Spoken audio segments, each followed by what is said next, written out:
Hey, GLP-1 plus size community. Before we jump into the podcast, please take the time to leave us a 5-star review on whatever audio platform you're listening to the podcast on. Share your story and how the podcast has helped you.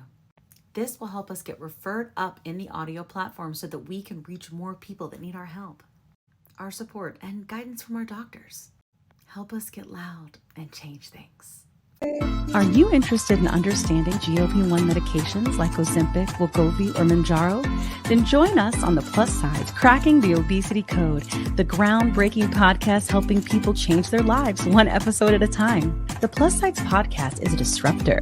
We're breaking down barriers, smashing stereotypes, and sharing inspiring stories that'll leave you feeling informed and empowered. Join us every week to learn from doctors who are specialists around GLP-1 medications like Ozempic, wegovy, and Mounjaro. They'll provide you with science and facts to validate these incredible stories. But that's not all. We'll also bring you the voices of the GLP-1 Mounjaro TikTok community, real people who face the challenges of obesity-related diseases and disorders and discovered the incredible plus sides of GLP-1 medications. Our episodes are filled with heartwarming stories, laughter, and moments of triumph. You'll connect with our amazing community members who are reclaiming their health and experiencing their fullest lives. Are you ready to embark on a journey of discovery and empowerment? Tune in to the Plus Sides Cracking the Obesity Code, and together we'll change the narrative around obesity and end the stigma. Subscribe now on YouTube or your favorite podcast platform and join our incredible community. Let's celebrate the plus sides of life together, because every story deserves to be heard. Every life deserves to shine, and everyone deserves access to expert knowledge and medication. The Plus Sides Podcast. You're not alone. It's not your fault. Want the fastest working GLP-1? For half the price, Ro now offers FDA-approved weight loss injections cheaper, with results you can see faster. Lose 15% of your weight with the formula from Eli Lilly that hits not one, but 2 hormones to curb hunger and nausea. Weight loss faster. Confidence higher. Price cheaper. See if you qualify at ro.co/TV. Welcome to the Plus Sides Podcast. How you doing? How's it going, Kat? It's all right. It's going well. Yeah. Yeah. Guess what? It's Friday. And Woo-hoo! we are doing a fun episode for everybody today, a special episode. And but first we gotta do our intros. Good news, Kat and I have been practicing, and we got it down to 3 minutes. So if you're new here, listen. If you're old, if you're an OG, this is your cutest fast forward, okay? Because we gotta do our thing. I'm Kim. This is the Plus Sides Podcast. I'm Carlos, Plus Sides. And we are a education and advocacy podcast all about metabolic disease. And so we have on patients that deal with metabolic disease, as well as doctors. So patients so that you know you're not alone, and doctors so you understand that it's not your fault, that it's a disease. I have been on these medicines for 3.5 years, and I have lost 110 pounds, and I bounce around within 10 pounds because perimenopause sucks. And guess what? It's common for you to have some regain. And we talk about that here and why that is.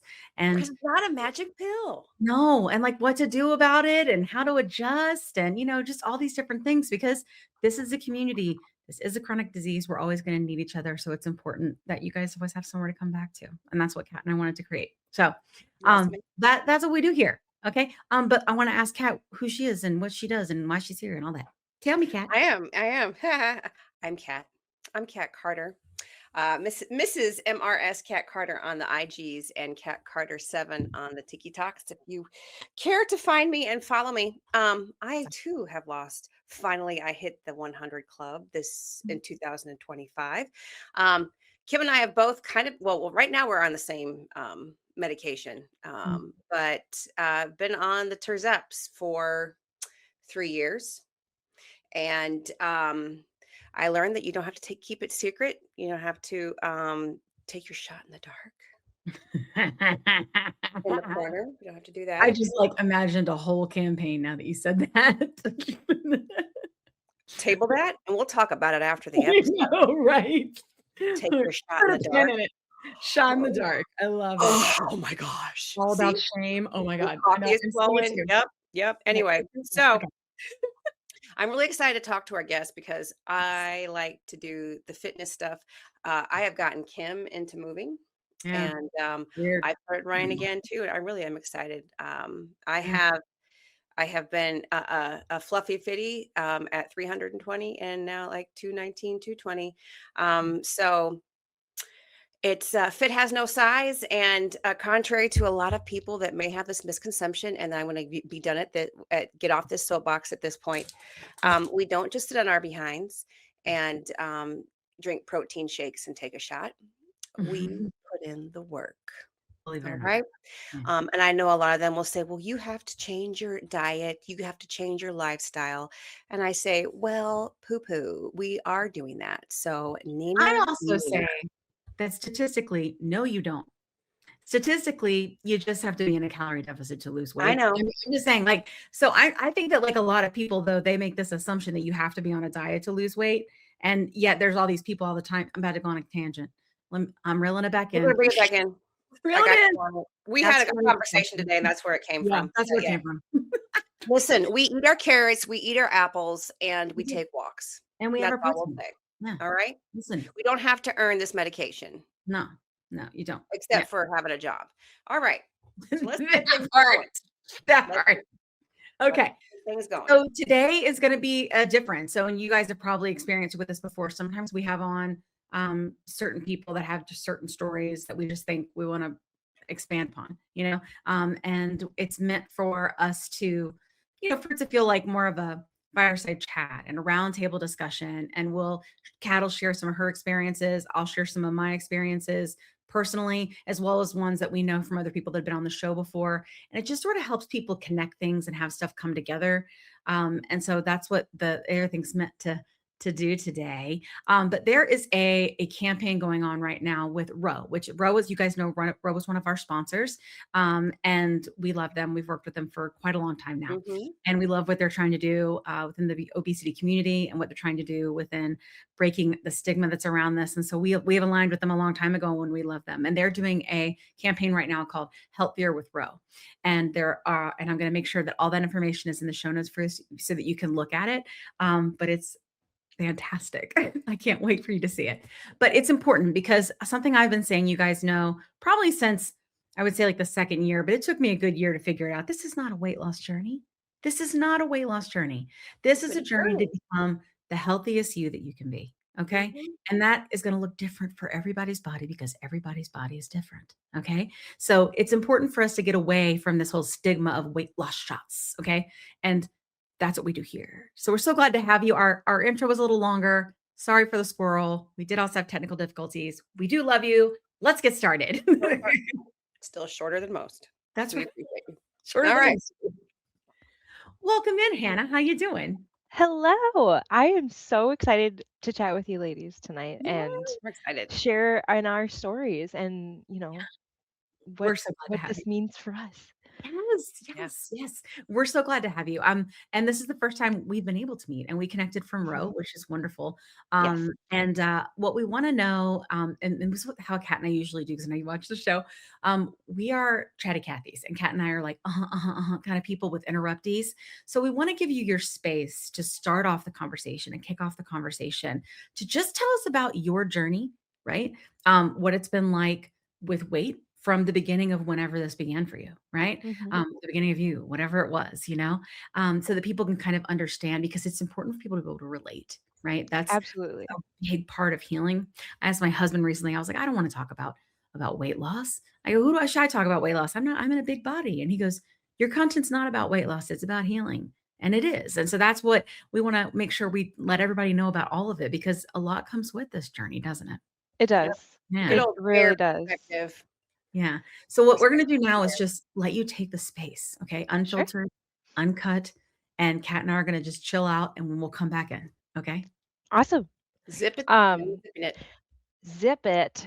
Okay, I'm Hannah Nylander Asplin. I'm a Row patient and affiliate, so I've been able to share some little bits of my journey, and I'm so thrilled to chat with you guys today about it. I have struggled with obesity my entire life, like from age 0 through 33. It has been a long time, lifetime struggle. in what, 3rd grade, I guess, I moved to where I'm at now and started a new school, and my nickname was Hannah the Hippo. That was my identity, was being the biggest one in the room. And so along with that, you get the pressure of, you're different because you're bigger, and you can't do these things because you're bigger. And then now that I've been able to sustain weight loss, you start noticing like the whole, okay, the world treats you differently because you're bigger too. So it's like this whole cycle of how you feel about yourself, how others feel about you, and then how society treats you. It's a really hard thing to live in and to experience. And now people see me and they're like, "Oh, you're fit," and da da da. It's like, I am now, but now does not encompass my entire life. And so I'm excited to share this. And um, I was obese starting in elementary school, and I was heavier all through middle school and high school. I even starting in high school was already looking at weight loss options. So, meal plans, food delivery services, the protein shakes. Um, did that in college as well, and straight up had one of the gals that was selling me this product say that it wasn't working because I wasn't trying hard enough. And that is just like a gut punch, because of course you're trying hard enough. Like, you're giving everything that you have to want to feel your best, because you don't feel good when you're 260, 270 pounds. It's not comfortable. It's not an enjoyable existence. Um, and so, navigating through that, my heaviest, I was 260 plus pounds. I never actually weighed myself at my highest weight, so that's a good guess. And I've total lost 130 pounds. So I'm also in the 100 club. Let's go. We love it.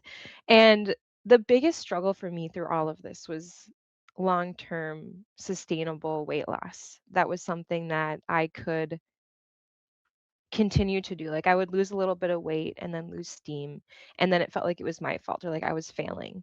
And then try something else, and then you gain a little bit back, or you gain a lot back, and then you lose a little bit. And so it's just this vicious roller coaster, and it's so hard to go through because it's this mental struggle and it's this physical struggle, and then it's like, why am I flawed? Like, what is wrong with me that I can't lose this weight and keep it off? When I was at my highest weight, I actually went to Mexico and had gastric sleeve surgery. We love the US healthcare system. My insurance wouldn't cover it. So I went to Mexico. I had a great experience. But again, this comes back to this being a metabolic disorder. It didn't fix the underlying issue. It's not a stomach size issue, which is what gastric sleeve surgery works on. Is it reduces the size of your stomach. And I lost some weight, but it stalled because that's not fixing the problem. So I've been on tirzepatide now for coming up on 2 years. With Row, I've lost 75 pounds, and I've been able to maintain that weight loss for over a year and 4 months now. And so to be able to go through this journey, have the weight loss, and then sustain it, it's been absolutely unreal. And I think a key piece of that for me was activity, being outside, being active. Started off with walking. I have a dog, so he needs exercise. And I was like, I just am going to commit to a daily walk. And so we would do that. And then it was like, I kind of want to try a 5K. Like, Row is giving me help with eating and making sure I'm feeling right. And this food noise is going away, which I definitely want to explore more. The food noise is such a trip. Um, I was getting the effort from the drugs themselves, so being able to actually listen to my hunger cues. When am I hungry? When am I full? When have I eaten enough? Being able to actually feel those hunger cues and listen to your body, it was an adjustment period. And so I was going through all of this, and I was like, well, let's let's put in another piece of the puzzle. And I started a couch to 5K, and absolutely loved it. And I ran my first 5K. That would have been 2 years ago in March. And since then, I've just kind of been a freak about it. And I just love running. So I finished my first marathon in October, the Twin Cities Marathon up here in Minneapolis. So 26.2 miles. And um, I saw a sign on the trail, on the path, whatever, that it said, "This is your victory lap." And I held on to that and I was like, "Oh my gosh, this is my victory lap. A victory for my body, a victory for this journey, a victory for my future." Like it was just kind of an incredible moment. And so you can see some of that content on my landing page with Ro if you're interested. And so yeah, that's a quick and dirty version of how we got here. When love when it. you say Minneapolis, and depending on the audience, when people are old enough, Yeah. I always want to say it like Janet Jackson does in Escapade. You guys ready? Minneapolis. All right, I'm done. Minneapolis. She Kat is Hannah knows it. Kat is our pop culture queen. She has Yeah, a reference for everything. It's I mean, usually look at the vinyls. Let's go. It's yeah. beautiful. that's my husband's vinyls. Yeah, we're music nerds. So yeah. Yeah. Love it. She did Mhm. radio for a long time. So she just always has something. And most of the time I don't know the reference. And then she just looks at me like I'm stupid. I'm with you, Kim. I'm like, yes. Yes. I will shake my head and nod and Hey, pretend you know like I what? know what's happening. So that's one of my goals because I'm a big Prince fan. So we already had this discussion before we started to record that I'm in Minneapolis. I haven't been in Minneapolis for a little while, but I go there Mhm. often. I went there when he was alive. Anyway, my goal is to find the original where the studio was, where Janet Jackson did Control and Rhythm Nation. It's somewhere in the city. Oh, okay. It's I think like it's a bank now, but Oh, I want to go find where Flight Time Studios was. You know, you that's a could find worthy out a whole adventure. yeah, it is. You could Do what maybe now? you could do the marathon too. You could find out what the marathon is, make it a whole Stop, thing. stop giving me excuses to travel. I am always down to go to Minneapolis. All right. All right. So I would love to know if you're open to some questions. Is that Yep, okay? absolutely. Okay. Absolutely. Also, are you open to me sharing some things with you that you may not know that I've learned from doctors on the show? Please. Okay. Absolutely. I just 100 want to make million sure percent. because there are things that have like 100,000. helped me a Mhm. lot and others. Yeah. And if you don't know them, I want to make sure that you know them. Exactly. Yeah. And that's why I love Ro so much because it's not like people are like, Yeah. "Oh, telehealth." Like there's this gross stigma around telehealth and There it's is. like Ro saved my life. Rose Rose wild. And legit. Yeah. Yeah. they have so much literature on what's normal, what to expect, Yeah. general timeframes. It's peer-reviewed literature is available for you. So Yeah. it's yeah, and I was a marine biologist in a past life, Oh so yeah. I'm a nerd at heart. I love it. I love Love it. nerds. We all nerd out in our I own mean, way. we're all a nerd in some sort We of way. are. We Yeah. really are. I'm like Mhm. an obesity nerd and I'm also like a Yeah. cybersecurity nerd. So like go figure. I don't know. And I also have AI psychosis. This is new. It's a little scary. I think it's It's normal to very be a little scary, freaked but out. It's like, is this mhm, mhm. iRobot coming to I life? know, right? Anyway, squirrel. Also, I don't know if you know on the show, Kat and I talk, we both have ADHD, so we tend to kind of squirrel sometimes. So bear with Yeah. us. It's the only way to live life. All right, but what I'd love to know a little bit about, so I know you're talking about growing up and struggling, and then getting surgery. Personally, I had a very similar experience. Mhm. I ended up getting surgery when I was 27, but what I got was called lap band surgery because they sort of it had just gotten approved, like insurance was covering it. The whole thing was you can take it out because I was young. The whole idea was like, oh, Mhm. well, you can take it out so you can have have children and all this other stuff that you want to do like later in life. Yep. And so that was kind of how they pitched it to me and sold it to me. And I had it for up until 2 years ago. I still had it. I had it all this time. And then when the difference is though, like with what you're talking about, like with the size of the stomach and changing that, is that with lap band, I learned this from a bariatric surgeon, so I'll share it with you. It doesn't, it doesn't reroute anything in your body. It's just a band, like it's an external thing, and then they take it out if they do, they should at this point. And so it doesn't change anything metabolically. But when Okay. we had on Dr. Rosen on one of our shows, he's a bariatric surgeon, like I was mentioning, and it was like really early on, and we were kind of understanding how this all connects. And he was saying that when they first did bariatric surgery, when they were doing it in hospitals, they were having people that were diabetic come and get bariatric surgery. I do believe it was gastric. It was like It's gastric the bypass. whole thing, gastric bypass. Yeah. Okay. Yeah. Okay. Yeah. And he was saying that they were noticing that these people were in a like level of remission with their type 2 diabetes before they left the hospital, having lost very little, if any, weight at all. And they were like, why is that happening? Wow.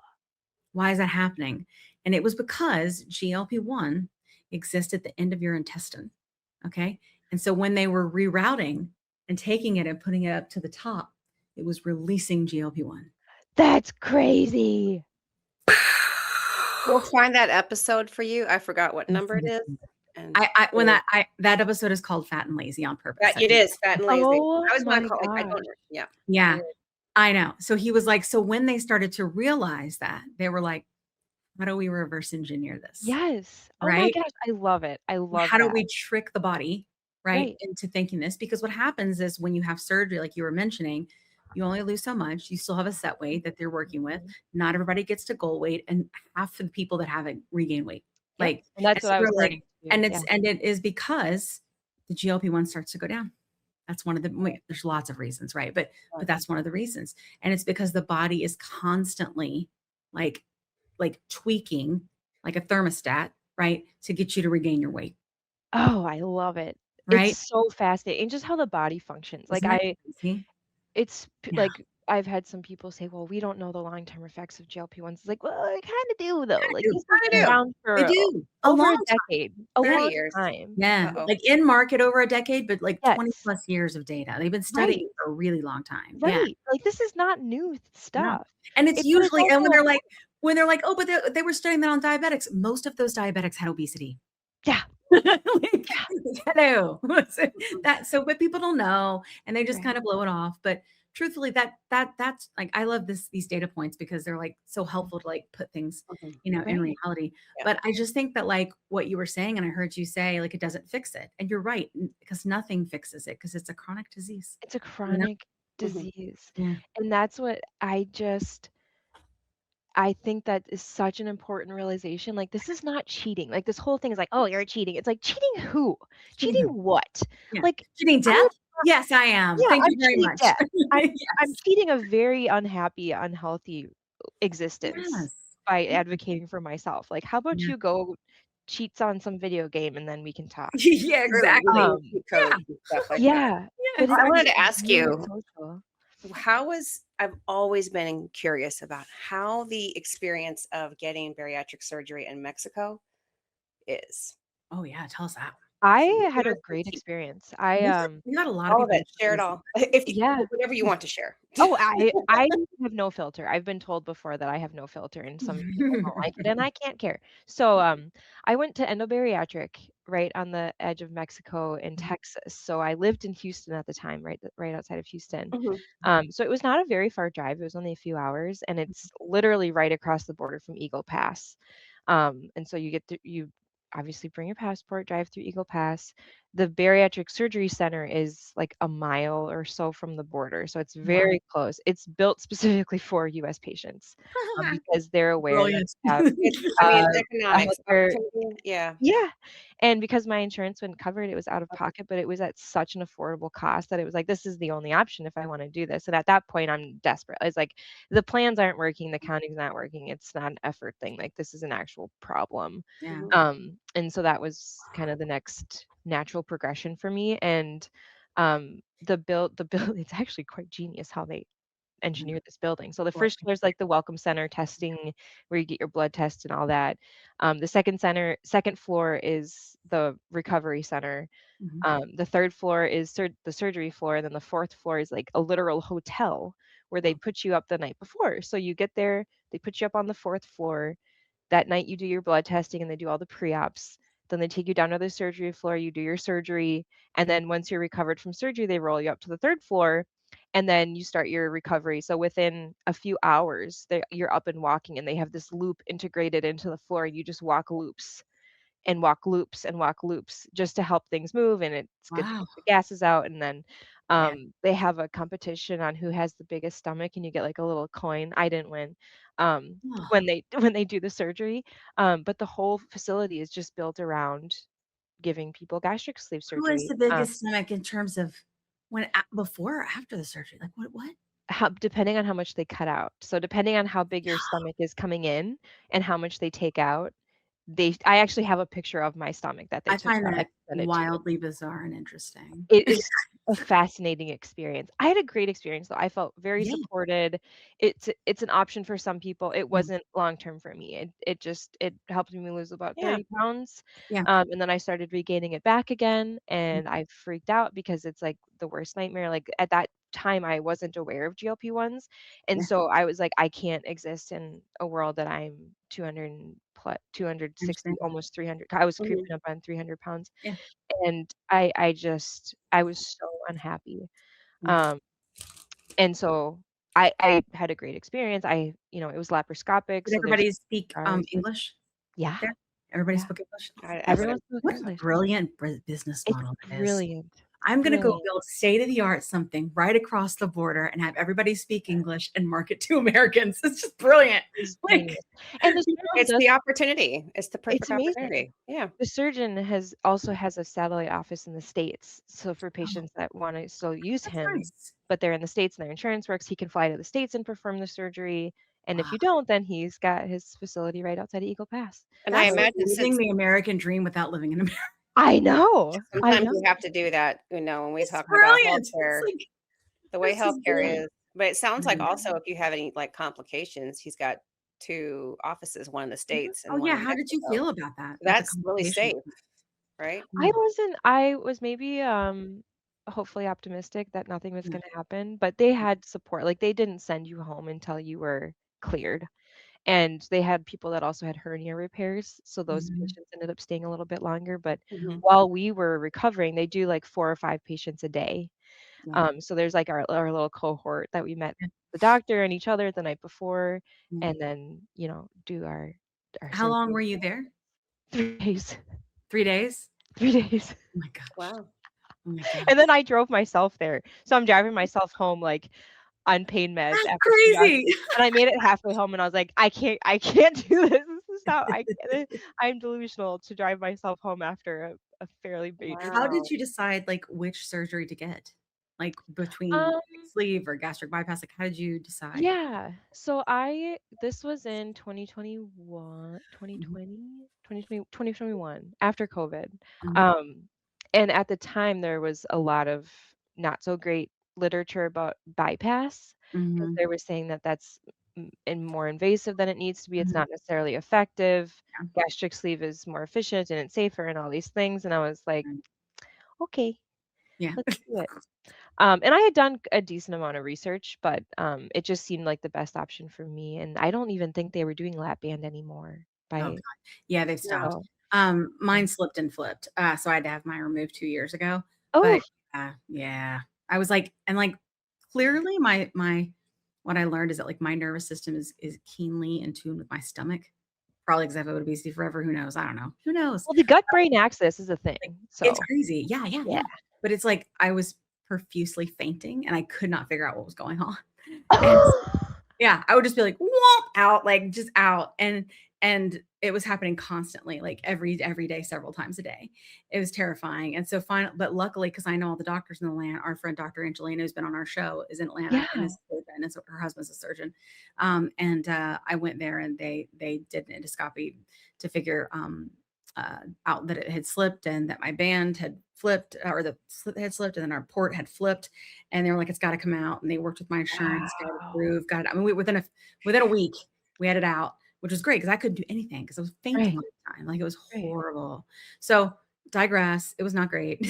But I Wow. also don't regret getting the lap band because it did Yeah. help me lose a lot of weight, and it Mhm. did help me get to a weight where I could have a healthy pregnancy, and it did honestly help me keep a lot of it off for quite a while. It all Yeah. sort of gradually came back on, Right. 10 pounds more every year. And then when I had my son, I had to have it deflated, which is just they pull out the liquid that's in it so that as your Wow. cervix grows, right, it pushes up on your stomach, you know. Then I didn't gain hardly any weight at all for him until my third trimester, and then I just packed it on like this. Right. And then wonder why. Yeah. I tell Kat all the time, like, I was obsessed. I also recognized that when I was pregnant, fun story, fun fact, squirrel fact. that I could eat gluten with no problems, no problems. When usually I would struggle considerably eating gluten. And I was like, I love biscuits. I'm Southern, you know? And so I realized this my third trimester. I was like, Oh, no. repercussions. So I was having a McDonald's biscuit every day, and a big Mountain Dew because I also had pica. So I was like eating chewing ice. It was crazy. This is my Wow. last trimester. I know it's Pregnancy is such a wild thing. so crazy.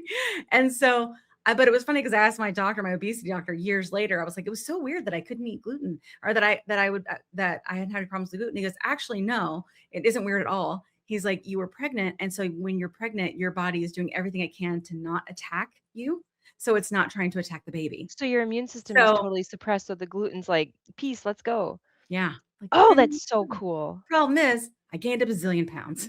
Well, And then I yeah, couldn't get it off. I couldn't get it off. it's so And then I hard. went to go get the lap band reinflated. And by this time, the lap bands were failing.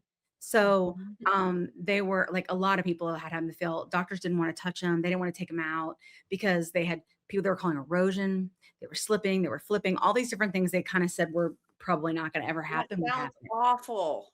I know. real bad. Some people were like unaliving. It wasn't good. It was bad. And so when I went to, I would, but I didn't know any of this because I was oblivious and wasn't paying attention. And so then when I was trying to find a doctor that would see me, they were like, "We're gonna have to review your medical history to feel like if we think it's okay." And I'm like, "But I need Mhm. care. I have a lap band inside me. There's a medical device inside of me, and you're telling Inside. me." But it's because they didn't want to take on the liability of it if it was Yep. really bad, you know. So I took me forever, like months, to try to find a doctor. Finally found one, and he inflated it for me. I lost 30 pounds. That's it. And then I never could lose any more weight. If Yep. anything, I just was playing with that 30 pounds over and over again, lose, regain, lose, regain, lose, regain, Yep. you know? And it was just awful. Like, so I've gone through the same thing. And it's like, just like you said, like when you have those, I mean, especially after surgery, when you have regain, and that's what I was going to ask you about. Like, how was your shame when that happened? Oh, it is absolutely. I mean, you are your own worst critic, Yeah. but when it comes to living in an obese body and Mhm. that shame of like, this is literally my last resort and it's not working. Like I Yes. was just like, you know, all the Yeah. swear words. Like I just, In the land. Yeah. it was uh, on the border of like a deep depression of being like, I'm just a Yeah. failure. Like this is my fault. I'm not good enough. I don't deserve to, have all these things. Yeah. And another thing too that I don't want to lose sight of Mhm. is this whole dialogue around worth, right? And I'm totally jumping ship on the surgery topic, but No, it's okay. I feel like to myself I'm my own worst critic, but like my family has been a staunch supporter of me forever.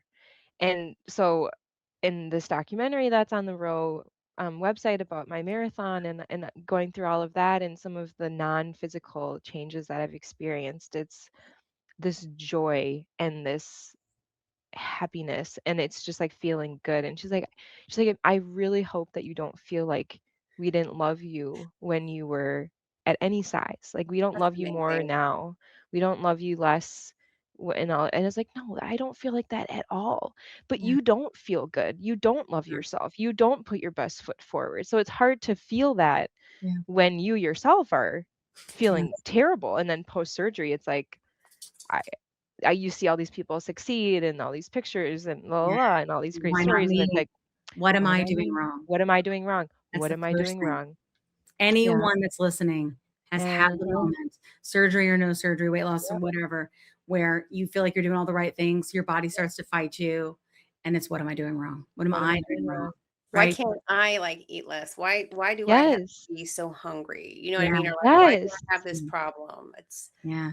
I'm And not it's wired not, like it's like that. hunger that's like weaponized in your brain. Yeah. Like it's Yeah. this weird, and I mean, I remember the food noise stuff is just absolutely psychotic. I Oh, yeah. I would be at lunch with my friends or family, and before we would leave the table, I'd be like, "What do you guys want for dinner?" And they're Yeah. like, What are we doing "What for the dinner? hell? Like we just ate." And I was like, "Yeah, but like Yeah. I'm thinking about food." Like I would have food stashes in my desk, in my bed, like every place that I would be, I had food stashes because I was had such weird food insecurity, like mental crazy. Yeah. And so the whole experience is just, Did you it know. what it would when you okay, so I'm curious, like, food noise wise, Mhm. did you feel food noise before surgery, and then did it disappear after surgery? I had it before surgery, I had it Okay. after surgery, Wow. um, but I noticed that some foods, like, I Mm, don't and I this is me just being yeah, speculative with my body, like, say I'll have a beer and my sometimes I'll metabolize it normally, and this was, like, after surgery before GLP-1s too. yeah. Sometimes it would take 3 or 4 hours, and I would be Mm. sleeping and wake up, and I'd be, like, heavily intoxicated. And so Wow. it's, like, this weird delay, and I've heard people that after gastric sleeve, they have intolerances to food that they didn't have Mm, before. Like, eggs are kind of a big topic with gastric sleeve, really? and I'm Interesting. wondering, like, there are it I wonder if your stomach is like your tongue where you have, like, different areas of receptors, I and wonder. I don't know if that's been unmythified or Wow, whatever, no, let's find out. I'm putting on but my we little should find out. pen. Put a pen in Yeah, it. put the Yeah. pin in it. But, like, depending on what part of the stomach they cut out, does that then impact how you digest or your ability to ingest food or how your body functions? Because you're literally losing a massive chunk of your body, like, it's like, "Okay, gone." And yes, the stomach can reinflate and that's or Mhm. re stretch back out, but you've lost all of those parts of your stomach, so I Yeah, don't know yeah. how that has I don't impacted either. but yeah, the food noise Yeah, is a wild experience, and now being on the other side of it, like, I know in my shot days coming up because it starts to be like, "Hee hee hee," and yeah. I'm like, "I see you, I know you're there." But now I have that I can notice it, like, I know it's Mhm. there. In my very first day on GLP-1s, I had to hype myself up for, like, 2 or 3 days because I was so afraid to take the shot, so it was just sitting there in my fridge, and I'd be like, "I see you, and I need you," but I'm, like, a little scared, and so Yeah. I finally got up the courage. I played some T Swift, she got me there. I had some tunes going and I was like, "Okay, just do it." And it was like 8 or 9 in the morning, Yeah. and by 2 in the afternoon, I looked up from my computer and I was like, "I haven't thought about food. Like, what is this? What is this?" I was like, Yeah. "Mom, mom, it's working." And she's like, "Honey, that's a placebo." And I was like, "I don't care, it's working." Like my first time in my life, Yeah. I wasn't obsessing about food. Yeah. And that was the moment that I was like, this is different. This is it." And then it just became for me, it was fairly effortless. It was Yeah. make sure you're getting in enough calories and protein, Yeah. which with running is incredibly important. Yeah. But just eat when you're hungry, stop when you're full. And for me, that has been a really great tool of Isn't just it crazy to think that there are people out there and that's just how they live?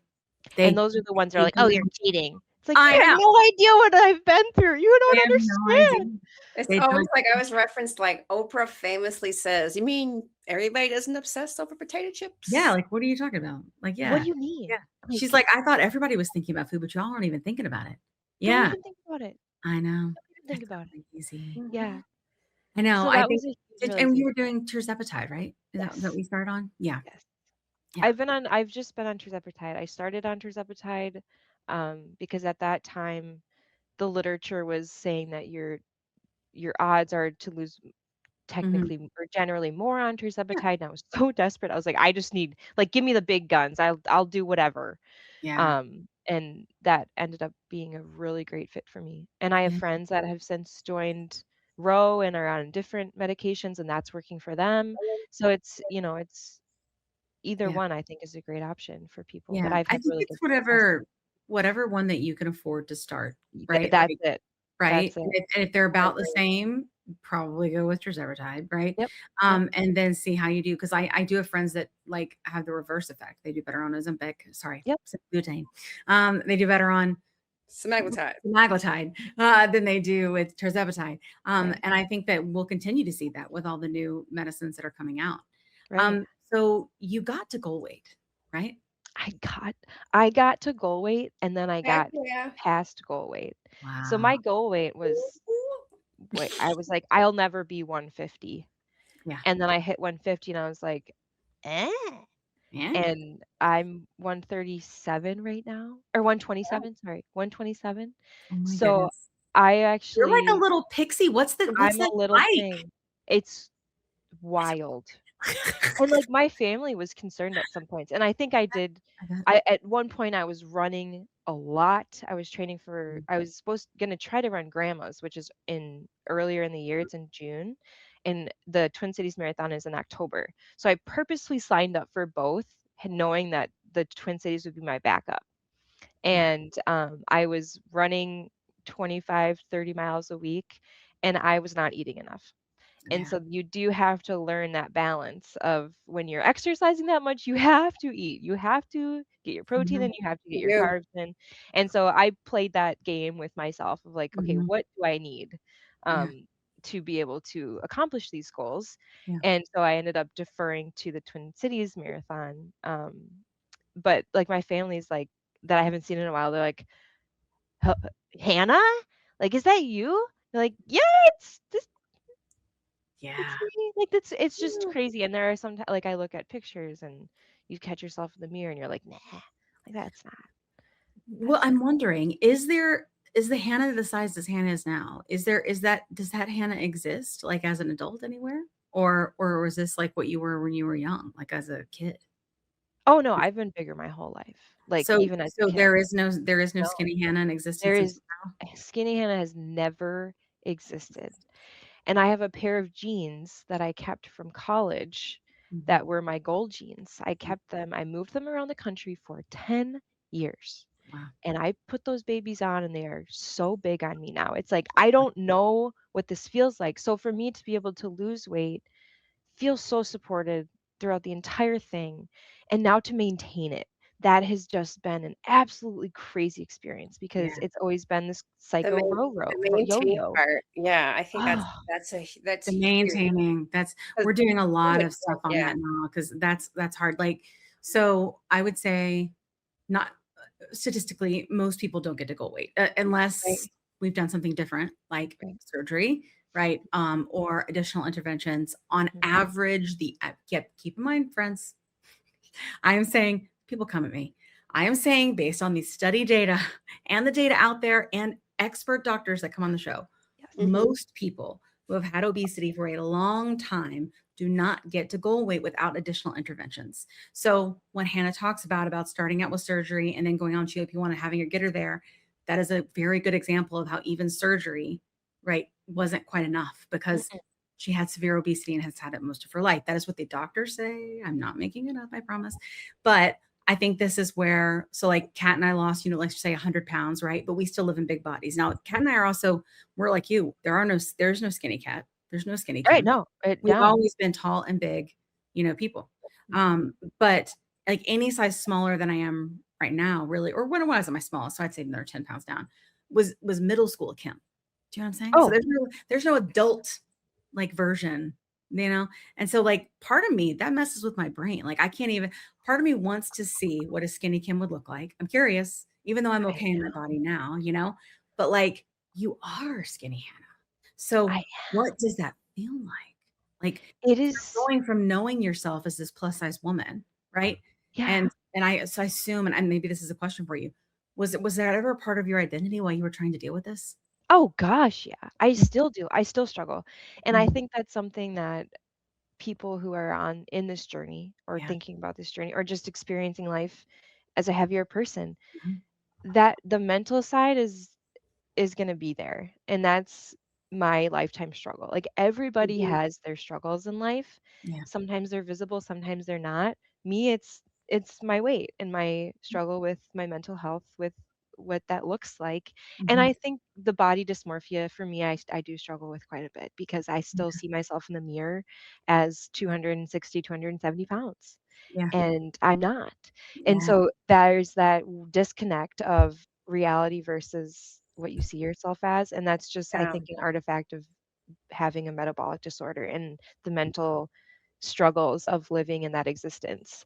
Yeah. Um, and I still struggle with that. It's like I'll go shopping and pick up a large or an extra large, and Yeah. it's like I'm now a small or a medium, Yeah. and so it's weird to have that disparity of reality versus what my brain is telling me. Yeah. Mhm. And so I am in therapy for that plus a bunch of other things that Sure.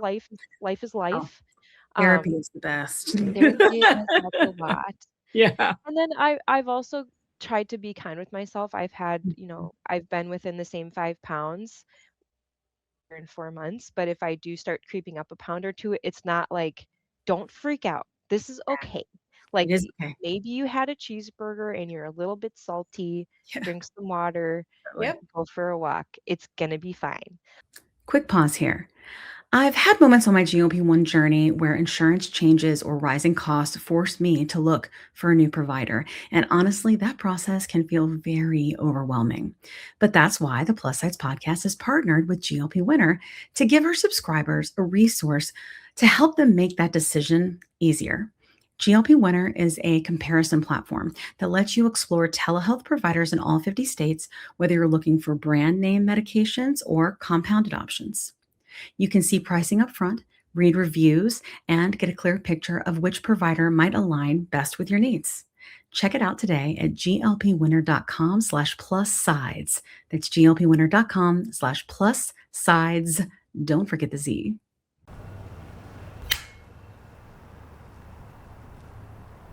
20 seconds a week to lose 20% of your weight in a year with diet and exercise. That's the power of GLP-1s through Ro. Ro helps find the medication that's right for you, based on cost, availability, and your weight loss goals. Losing weight with GLP-1s is possible through Ro. And So I've also, definitely because it's not about that pound, is it for you? It's about the no, next pound. it's That's about what the you're next worried one. about, right? Yes. Yeah. Yes. When that regain happens, it's not like a the pound. It's one more pound and one more One pound and one more pound. Like when, because we know what it feels like, more. right? Mhm. Yeah. Mhm. Because And regain I is was common. It is common.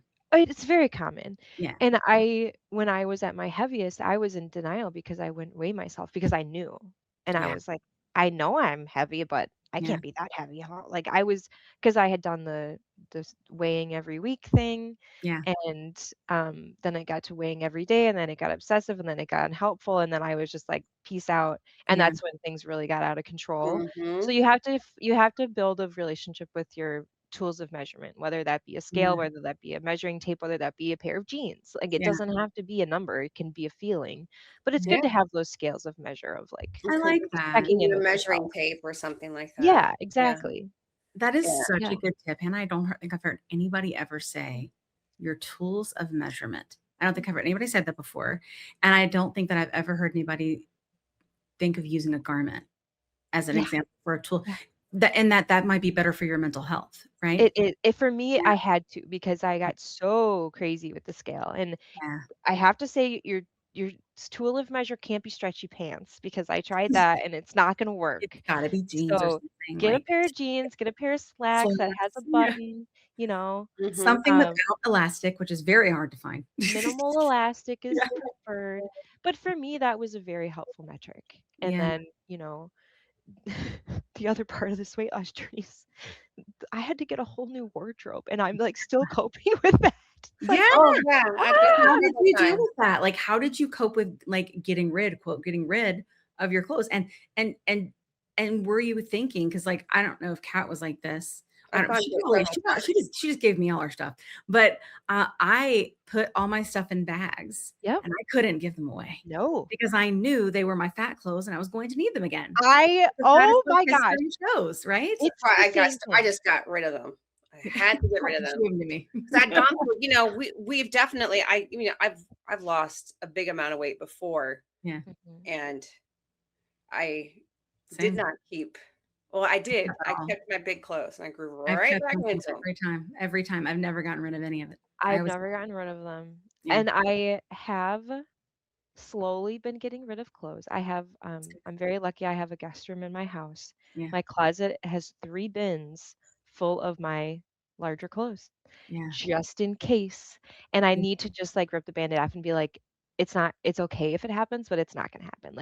I yeah, am in such a healthy part of my existence right yes, now that I know that if, I need to adjust my dosage, I can do that. Like, you yeah, can gauge where you need to be to maintain, and that's been really key for me.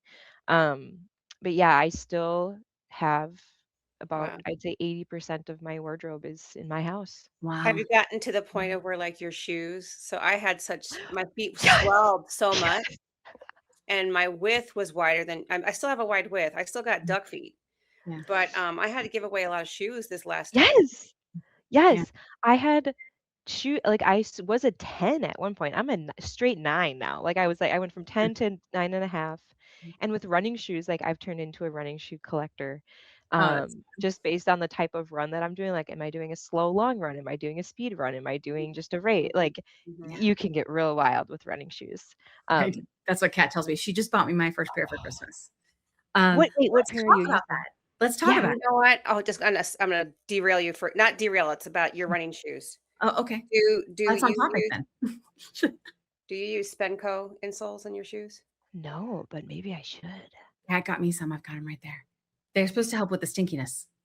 Ooh, I should No, no, definitely no. try that. They Mine add say extra collagen. odor resistant. Oh wow, that's The ones you improved. got me are.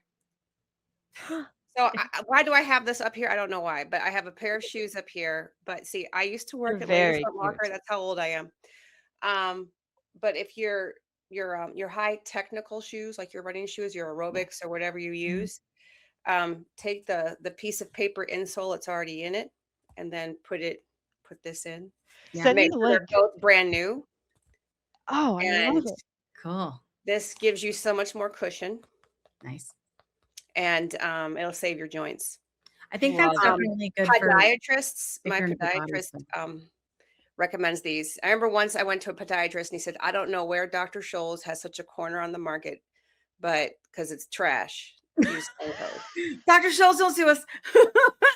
Sue the doctor. He said it. The doctor said it. To the podiatrist. But That is so I said to interesting. myself, like, wait a minute, I spent $200 on these foot doctor visits, and all I had to do was buy what I've already been buying Yep. because Yeah. I was wearing flats. Don't wear So, flats. Don't wear flats. let's talk about what in the world possessed you to start running, because you were running in a big body, right? I was running in And a big body. Yeah. I'm in a Yeah, big yeah, body, yeah. and I was possessed to run recently, and I would like to tell you about that. But first, I want to hear Oh, I what hear what you. world did that come from? Yes. So I have had this weird obsession with running a marathon for a large portion of my life, mostly my adult life. And Mm, so a friend and I are all into Boston Marathon. Mm. And I've had this dream of running Boston. And I was like, I don't even know where to start. Like, so this was Boston Marathon 2024, 2024, okay. 2023. Oh my gosh, one of them. I think it was 2024. I Yeah, understand. 2024. Hmm. I can't keep track of years I get anymore. it. I They're get it. all merging together. And so I was like, you know what?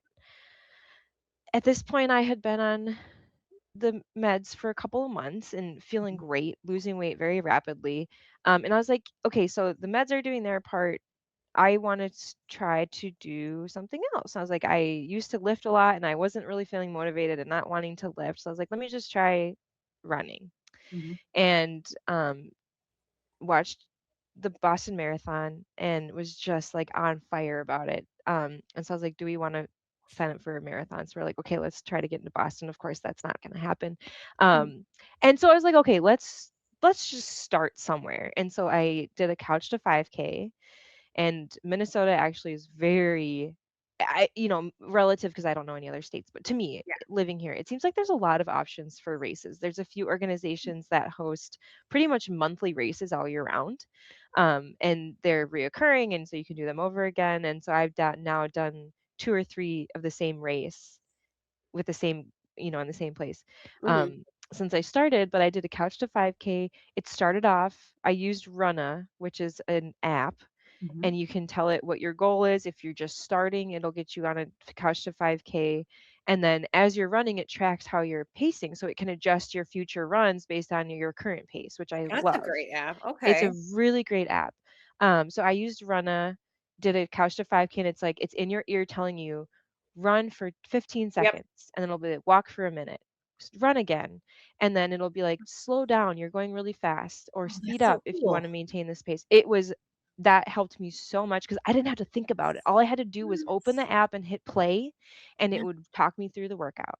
So it took that, like, executive dysfunction that I have of like starting something Oh, if it's a lot, if it's a ADHD. heavy, yeah, Yeah. Yeah. if it's a heavy lift for me to get Yeah. started, I the likelihood of me sticking with it is Mhm. not as high as it than if it's like a, Yeah. hey, here's your weekly plan, here's your 8-week plan, here's your 16-week plan. You can see the whole thing, you can adjust it, you can change Mhm. the days that you want to run. Um, I am a big fan of Runna. So I Cool. started with that and I remember running my first mile and Mm. I was literally in tears. Like I ran it, I didn't stop. It was like speed at this point, still for me, speed is irrelevant. It's just Yeah. how do you feel? Agreed. Yeah. Agreed. And Agreed. Yeah. I was like, "Oh my gosh." And I felt amazing. Like the runner's high for me, I It's started a real getting thing. pretty early. Yeah. And so my endorphins were just like having a party. And I was like, okay. And then I ran my first 5K in Stillwater, not knowing that it was super hilly. It was a very hilly route for my first 5K. So I was like, well, that's Ooh. rude. Like I need a redo. And so it kind of went from there and did a few 5Ks, got into 10K. So if anyone is not familiar with kilometers, 5K is 3.1 miles, which is a very friendly introductory race. Mhm. It's a good challenge, but it's not something that's going to require fueling during it or, excessive training in terms of lifting or, supplemental training, cross training. Um, 10K is 6.2 miles. So anything over about an hour, you're going to start wanting to look at fueling strategies. So inner run fueling. You got to replenish your glucose stores, otherwise you're going to hit the wall, the famous 20-mile wall. Mm. Um, and so I started doing 10Ks, and I was like, well, okay, let's do a half marathon. So I did No. a half marathon and then started to get really excited about inner run fueling and then these longer runs. And over the summer when I was training for this marathon, I remember just like cranking out 10-mile runs and I felt like I could fly. Like my body was just killing it and I felt so good. And then there are some runs that you got to go poop in the forest and I lived through that, like it's going to happen on long Yeah, runs. it It's a happens on whole the thing. runs. It Yeah. happens on the runs and you just embrace it and you're like, So, well, did you do a half marathon up to the marathon, or you just went yes. straight? Okay. Yeah, so I kind of did baby steps. So I did a couple 5Ks, a couple 10Ks. I did 2 half marathons Mm. and then deferred from Grandma's to Twin Cities to give me that extra adjustment period with just making sure that I'm doing it healthy, Mhm. and my body's functioning well. Mhm. I did start doing some lifting as well with my knees. Good With idea. GLP-1s, I did lose quite a bit of muscle. And Sure. so I had to build muscle back to make sure that my joints are supported on these longer runs. And Mhm. so just learning how my body adjusts. I mean, you're putting stress on your body through running. Mhm. And so I had to learn how my body needs to recover. And so it's been a really beautiful journey for me, relearning my body through running. And Yeah. I am forever thankful for that because I started it in a bigger body. I know what that feels like. I've had the progression of Mhm. increasing my running distance while losing weight and now maintaining weight and running distances. I'm racing 6 more races this year, including Twin Cities round 2 in October. Heck yeah. So yeah, Do Awesome. you it's find that when the GLP-1s kind of clear the noise in your head, have you found a process of getting more connected to your body, or it clears things out so you can become even more one? Om. you Om. know, with you mentioning that, I wonder if that's a piece that I was like, okay, well, why running? And I'm wondering now if not having that, like you can actually feel like a person. Like the capacity for your brain to function is like 95% more Yeah. without the food noise because the food noise is just so darn loud all the time. So I'm wondering if with that being gone, I was like, hey, I have the capacity to take on Mhm. something else, and that was running. And I have the capacity to do these things that I want to do. Yeah. And for me, that's been a huge realization. And I mentioned this in the documentary. It's like I have the energy and the ability and the desire to do things that in a bigger body I just didn't want to do, or I couldn't do, or I didn't have the energy to do, or the motivation, or like all of these things that tie into your daily life. And it Yeah. has been just utterly life changing. Yeah. I call And it the weight between the ears. Like It's it's always like, bad to be in the ears. You if know, there's I so much heaviness when you have obesity, right? it's Like there's so so much it heavy. is. Yeah. literally and figuratively. Like it Figuratively. is just a heavy existence. Weight it Yeah. down. I Yeah. ran a half marathon 20 years ago when I was in my 20s. I was heavier and I was deep in my eating disorder and everything. And I got to tell you, maybe I'll try. We were so, and it was a friend of mine, which we were both like fluffy fitties. We did not train that. We trained, but the diet part, there were days when I trained and I had binged the night before, binged Oh, the day before. oh, of My course. feet were like concrete blocks. And the Mhm. day that we ran, we were so stupid. We said, well, it burns more fat when you run on an empty stomach. Oh, Race Time days, culture. It's real. 13 freaking miles. 13 miles. By mile 10, Yeah, we ran by, we did it at Myrtle Beach. It was the Rock and Roll Marathon. I've heard great And things about that race. it was fun. It Yeah. was very fun. Um, I got to like a trot. I couldn't walk. I couldn't jog. It hurt. But I was daydreaming about strawberries and oranges. That's all I remember is like, I Mm, just want some fruit. Like I wanted glucose. And I glucose. was tempted to stop at the Dunkin' Donuts that I ran by. No, I didn't want a donut. I wanted to go inside and ask for sugar packets. Wow. Honestly, though, like people now are using maple syrup as their inner run feeling Wow. because it's like immediate. And I Yeah, use the gel, like some people use the gels. the I'm a goo. texture freak, and so I can't do it. So they have like cubes, like little blocks that I chew. Wow. That's a And good idea. Yeah. yeah, it's fascinating. It is between the shoes, So, between the feeling, between the the outfits. That's your choose your own adventure. And I've gone pretty hard on the outfit side, but so to do a proper race, mhm. what do you start the morning with? What Oh should I yeah. have? What should I have consumed Yeah. besides So I water? so for the marathon, if we're talking, so again, anything over an hour, really. So Yeah. 10K plus. I my 10K is a little over an hour, so I would enter fuel about halfway through.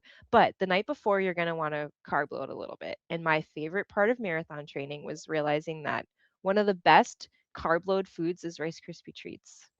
So Ooh. I got a Yum. Costco-sized box of Rice Krispie treats. Yeah. So if you're running longer, you're gonna wanna fuel the night before because that's The just home priming style your ones are the best ones. Yeah, with uh-huh. chocolate on them. So Yeah. good. Those are So good. good. And then I On usually GLP-1 did or off GLP-1, those are still doesn't good. matter. Doesn't matter. Yep. Um, the morning of, Mhm. especially if it's an early morning race, I'd have Same either with oatmeal there. or toast, just something easy, easy to digest. Mhm. I am prone to GI upset in my running. I Ooh. had to peel off at mile 17 and poop in the forest, and I had wet wipes with me because I knew it was going to happen. It's like I didn't make it to a porta potty, and nature calls, Listen, so you do what you got to literally, do. everybody poops. There's a book called Everybody Everybody, Poops. everyone has a butthole, and mine just happened to need help at mile 17. Right. And there's that Um, notorious picture of that guy, unfortunately, of him losing it on himself, but he was running after numbers.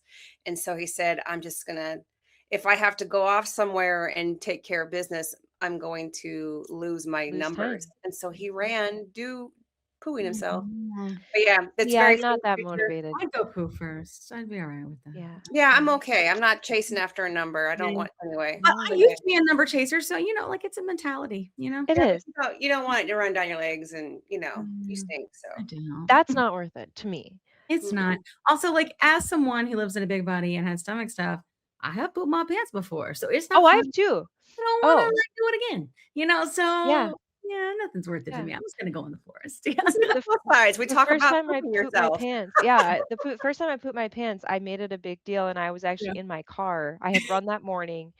I did a long run that morning, went to breakfast, was on the way Oh, home, and Oh I my trusted gosh. it too much, and then I was like, "Oh my god, I just shit my pants in my car. I'm driving a porta potty. I'm in a cesspool. Like Yeah. this is not good." And that taking pictures and telling everyone about it and Yeah. share the love. It happens. So that's part Yeah. of running too, you learn what works.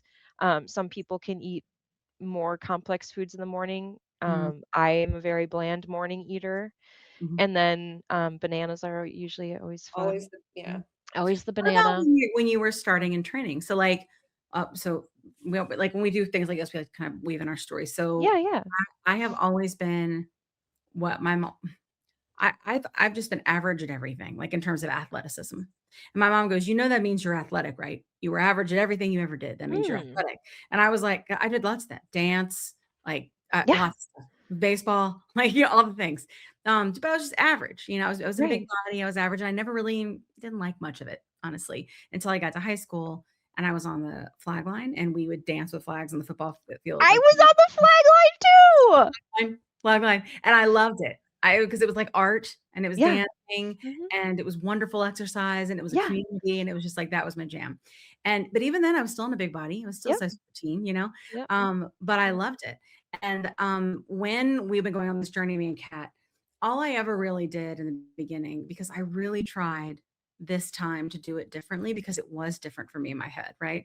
Like I Hmm. didn't want to diet culture the shit out of it and Right. get a gym outfit and gym membership and get on the diet and all. I didn't do anything like that. I just started Nope. eating a little less and moving a little more. And everything for me was incremental. But I got to a point where I was like, I don't feel strong. Hmm. And it was because I lost muscle too. To be Yep. clear, anyone that's listening, most people lose muscle on a weight loss journey when you're in a deficit, no matter how.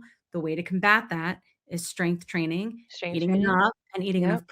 protein. Okay. So those are Mhm. things that are important. It is not a GLP-1 thing, but because it's so easy not to eat enough on a GLP-1, and because you have to make those constant choices, right? Then it's easier to fall into that trap. So Yep. don't think eat your muscle. That's a common misconception. But I did have that happen, and I was feeling weak. Hmm. And that is the last thing you want to feel on this journey. Yep. And so I went to Kat and I was like, "What I need you to do?" And she's like, "Let's do some strength training." So she taught me some things to do at home that were strength training, like with resistance bands and stuff like that. And I got a little bug. And then I was like, "I'm gonna walk." And then I went and walked every single day for months, months and She got months and months. hooked. I got hooked. Every day. I could not think straight. I would have Yep. crying fits while walking because it You're like, was relief. I can't even explain it. It was just such a, and I would call her and I'd be like, I did better. And she's like, I know, I'm so glad you're here. Like, I'm so glad you're here now. Like she was like, I can't even tell you. Like, I'm so happy. And then I just went through a mental slump recently, Mhm. depression wise, and I got out Yep. of it. And then today Yep. was the first day where it was warm enough that I went out and walked and I felt like myself again. Yep. But I remember during this time that I started getting faster. And then my husband came out and walked with me, and I was just like so far ahead of him. It made him feel kind of bad, but I was really far ahead of him. And I slowed down. I felt sort of annoyed, like, why aren't you? tuck and roll, You tuck and know, roll, yeah, John, like that was not nice. Tuck and roll. tuck and roll, sir, roll down the hill, Yeah. tuck and roll. And Anyway, so I was like, oh, you know what? I was like, God, I've gotten really fast. And then one day I was walking home and I went, what if I ran? Hmm. And I was on this hill incline, an incline that I used to have to walk up to take my son to the bus stop when we first moved here. And he was very little, right? That I would be breathing and panting just to get up to the top. And I ran. And when I ran, the feeling of it was childlike Oh, freedom. it's childlike. It is. It, That's the it's best way to do it. you feel like we had a friend, we met another running friend recently named Sandra. She's in Canada. She's a whole running thing. And what was oh, Sandra's I, last name? Do you remember? I'm telling you because she's on the internet and you should know her. But she's got like a whole thing. She has like a getaway thing where they all go and Sandra, run I'm finding together. you. I'm coming for you, Yes. Sandra. no, it's Yeah. big fit girl run. Hold on. Yes, big. Okay. I can't, get her, but she came on our show. This was like our first run. I was sort of telling No, her no, about this. She Sandra said that when McKinney. she ran, she had like a coat that she put on her waist. Right. I want people to understand running more. That's why I'm talking about this.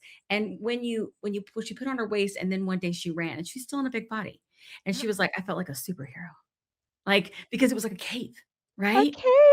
Right? There's something about that. There is something with running. I don't know what it taps into in our brain. Ooh, we need a doctor to talk about that. It's McCulloch. the There's endorphins. something. It's the runner's high is a real What is the thing. runner's high? Let's talk about what that is. What do you It's a think it is? real thing. It's the And just endorphin release that you get. So it's really literally a quickly, chemical. Yeah, yeah, oh, yeah. I'm Okay, sorry, okay. I'm gonna add it in here. Big fit underscore I underscore run. Sandra McCulloch. Okay. Plus Sandra size runner. McCulloch. I'm Sandra, connecting with Sandra. you need to. Okay. I'll put it in She's our in notes. Canada, but she's got it's like we want to join it. She's got a I'll put her magazine. in It's anyway. Let's Oh, go. the whole thing. But we're, anyway, we're scrolling hard. Anyway, she's fantastic. And that thing, but I love the way that she described it because it is like a superhero, right? Mhm. Because it's like a cape. And I Well, was and then like, it's fun, okay, like you mentioned, you with know? going with like you start noticing these little things where it's like, okay, and now I'm going a little faster, or like Yeah, this hill that used to be really challenging, yeah, I'm going up it. So you see these like little yeah, things that are getting easier and more fun, or you challenge yourself in a different way. So it's yeah, not like the same thing. Like, yes, you're going for a walk, but yeah, within or a run, but within that there's mhm, all of these like fun little nugget challenges and yeah, successes. And sometimes you start like there have been days that I have a run and I'm mhm, just like I feel absolutely terrible. yeah, And I know that my next run I might not feel terrible. So it's like you kind of have to be like, okay, well, why do I feel like that? It's like, oh, because I had 3 beers last night and my mm, body's not very thrilled about it. yeah, And yeah, so you start, learning yeah, about what works and what doesn't. But it's those little wins, and yeah. like it's just the best. It's Mhm. isn't it cool though that like the things that and this is I know Rose written stuff about this, but like it's so cool like the level of freedom that you can get to where you're in charge, right? Mhm. And then Mhm. you're like, what do I want to do now with my life? Yep. That piece of it is the magic. Like when we're It's the talking about magic. magic pill, magic shot, that's the magic because we've all done all the other stuff. It doesn't Yep. stick because it's a biological dysfunction disease, right? That piece of it, of being able to choose what life you want, like that is the It's thing that changes. That's why we have people on the internet talking about drugs. Like yep. I'm like at the end of the day, like the fact that we have people like me and like everybody that are on here talking about freaking drugs, like at the end of the day, like pharmaceuticals, it's because it's changing lives, right? Yes. And Like, I want people to hear that and recognize that and be like, this is not some no. like, it's I need the culture of weight loss and obesity and making your own choices for your own life to not be this like gross thing that it is right now in Yeah, society. It is everyone has their challenges, and yours might not be needing a GLP-1 medication. Mine is. yeah. But now I can live the life that I want and I can go garden. I love gardening. And in Oh, the past, gardening is so in my good. heavier body, I was like, I'm exhausted. I don't want to garden. Or like, I don't want to wear shorts. I lived in Texas for Mhm. 3 years and owned one pair of shorts because I was so embarrassed of my legs. And then I would chafe. And so I wore pants everywhere. So I'm not going to go outside and strain myself in pants because it's terribly uncomfortable. So Totally. it's just, it completely changes your life, not just physical. And that's something that I always tell people. It's like you see this telehealth company and you see these drugs, and there's this gross social stigma that that's some bad cabal of Mhm. terrible things. And it Yeah, is the absolute opposite of that. It is changing people's lives, it's improving health, it's, Mhm. Mhm. you know, comorbidities are going down. Overall health is going up. I mean, before I had gastric sleeve, I had an ovarian cyst burst, and oh, so I that's had the to go worst. I to the hate Oh hospital, my God, that sounds so and they painful. didn't believe me that I had an ovarian cyst burst, and so they were like, "We don't want to prescribe you pain medication." I was like, "I'm not here searching for pain meds. I've literally never been to the ER." yeah. That's a And whole so I was like, different thing. "That's a Yeah. whole different thing." Yeah. Um, but I was Another like, "Will you?" podcast for another day. Yeah, whole 'nother podcast. Pin Yeah. that, pin Mm. that one in. And in that Pin too. pin that. And I was like, "Will you please just do an MRI?" And because something is wrong. And Mm, so they did an MRI and they're like, "Okay, we do see that there's fluid in your ovaries. You did burst a cyst, like that happened. But we're more concerned because your liver is 4 times the size that it should be because I was so obese." oh my gosh. I So had you have fatty fatty liver, liver disease at 26. and they didn't know until you pushed them They because didn't they blew even you out, care. they blew you Did off, not even care until blew I you off. said, "I'm not leaving here until you image me because something is wrong." And they're like, Mhm. "Okay, the cyst is not concerning as much as it is that your liver is Yeah. so Mhm. enlarged because it's so fat." Yeah. And, Yeah. visceral fat versus, Yeah. all of these things. So it's just, How is the fatty liver now that you've been on GLP-1s? oh, it's gone. It It's was gone. gone. It's Yeah. completely gone. My blood Crazy. tests now are just amazing. And I did That the was blood test with Roe when I started, and I was pre-diabetic and had Yep. mm, I was obese, I was pre-diabetic, and I had blood cursors for pre-diabetes. yeah. And my blood tests now are so good. It's That's like They were testing GLP-1s last year. I remember there was a clinical trial for it's the cirrhosis, but it's the fatty fatty liver sugar cirrhosis. that Yeah. it's a fatty liver, MASH but or NASH, I think. it's not, yeah, non-alcohol cirrhosis of the liver Yeah. that can develop It was into approved. I think it was cancer. approved. You what now? I think it was approved to treat fatty I liver. Might think have been. so. Yeah. Last year it was in clinical trials. Yeah. So Yeah. You love to hear that. And now we simultaneously do. while you're Yeah. getting that treatment, you're One also of getting them, I'm pretty sure your it's semaglutide was it was was Sema. I approved. think it was Sema. Yeah, But was approved for, yeah, which is great. That's, more mhm, indications because, let's just Exactly. we it's need not them covered. Yeah, we do Yeah. need them. Yeah. because insurance, Yep, 'cause we do. And insurance. Well, I Mhm. think it just comes down to the fact healthcare. that this is a chronic metabolic True. disease. It Yes. is a true disease. You wouldn't tell someone that has cancer that them getting medication for it is cheating. Yep. So why do we do that with obesity? I know. And I'll tell you exactly why it is. It's because of the stigma. It's because people It don't is. buy it. And Yeah. why don't people buy it? Right? That's the thing to dig into deeper to normally, right? Is like, okay, people don't buy it's a disease. Why? Right? Why? Because it's and usually, and I think that there's like different people, everybody has different opinions, right? Different Yeah. experiences. But like, I think that people that are in thin bodies don't buy it because they're like, if I have to work hard, so do you. So do Right? you.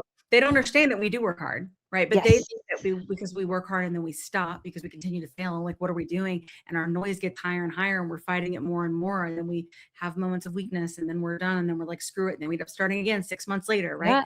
Yeah. I mean, that's the cycle for most of us, right? I mean, some people shorter, some people longer, but that's usually how it goes. Mhm. So they're like, but they are weak. They don't have willpower, right? Yeah, Because yeah.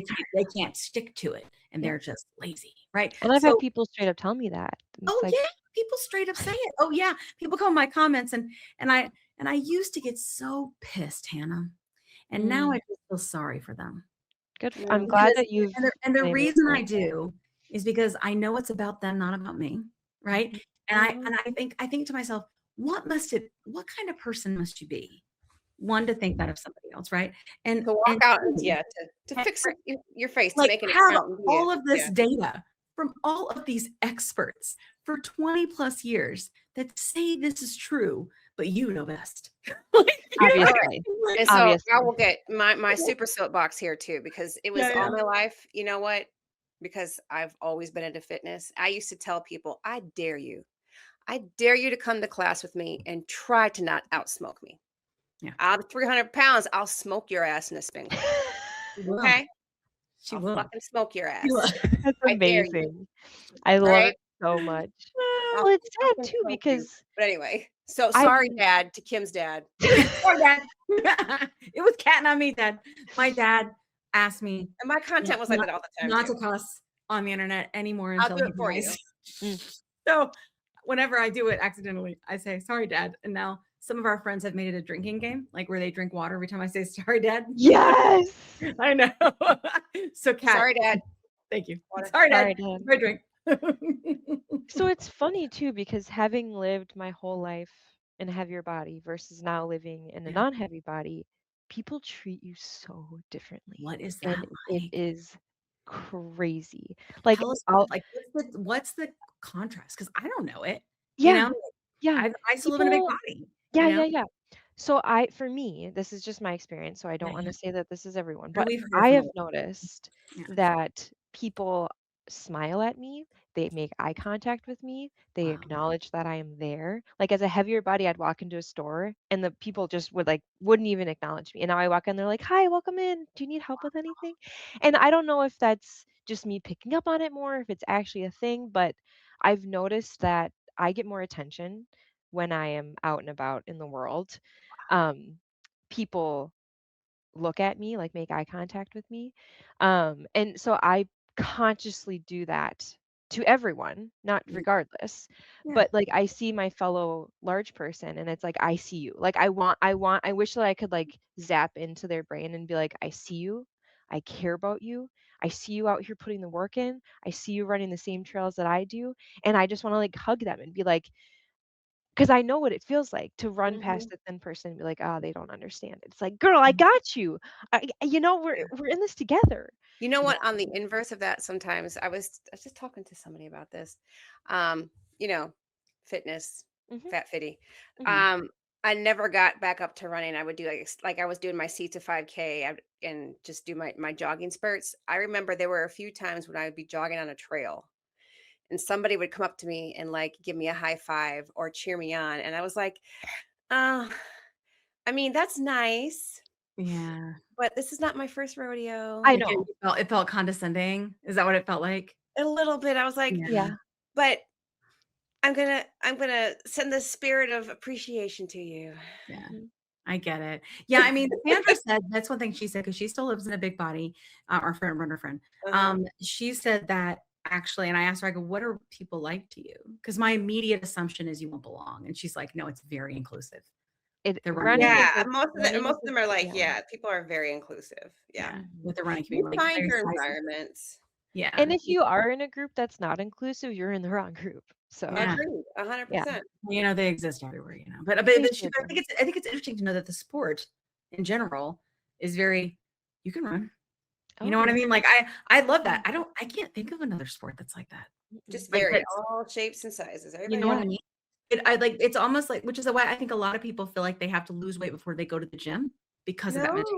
Like No. I don't belong in the gym because I'm not a gym girly. I Like I think think that exists in like diet culture, like how we think. that's what I'm saying. I think people have been probably like just triggered, injured, damaged, um, just by somebody who is being a jerk. Yes, of People that course. make awful Yeah. assumptions. Yeah. Oh, And yeah. then it already takes a lot for you to get to go to the gym in a Mhm. large body if you've Yes. never done it before. Mhm. And it can be really traumatic. Yeah. It absolutely can be. And just general existence, like Mm. was on a plane and I remember I almost needed to get a seatbelt extender.